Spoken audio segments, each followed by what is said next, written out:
Good morning mga kapigi.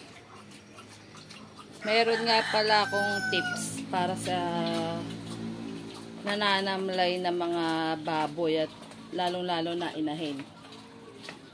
Kapag ang baboy mo ay nananamlay,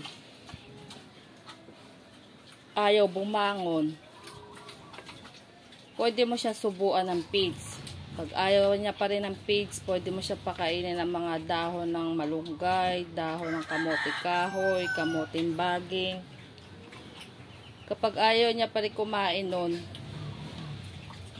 at lalo't buntis, at ito naman ay 100 days na, pwede itong saksakan ng LA, long lasting na antibacteria. Yun ay hindi na makakaapekto sa kanyang mga anak, sa kanyang sinapupunan. At kapag hindi pa rin tumalab yun, ito yung tips na ibibigay ko sa inyo. Dahil base sa aking experience, halos 2 linggo yung baboy ko na hindi ko nagkakain. Totally hindi talaga siya kumakain. Ang ginawa ko ay sinubuan ko siya na, may nagsabi lang din sa akin ito, sinubuan ko siya ng matamis na pula. Pwede rin mga condensed na gatas, pero pinakamabisa matamis. Papakainin nyo sila ng isang kutsaritang matamis kahit 3 beses sa maghapon. At syempre, yung mga baboy may buhay din yan. Kailangan kinakausap din sila. Ayun.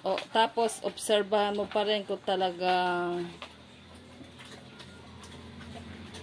kung makaka-recover ba siya o hindi. Pero base sa naranasan ko, naka-recover tong baboy na to. Buntis din siya nun eh.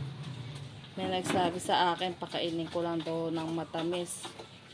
Kung kinakailangan nga rin daw, patikin mo ng mga ubas, mga prutas. Pero sa tingin ko, ang nakagamot sa kanya ay matamis. Susubuan mo ng 1 kutsarang matamis.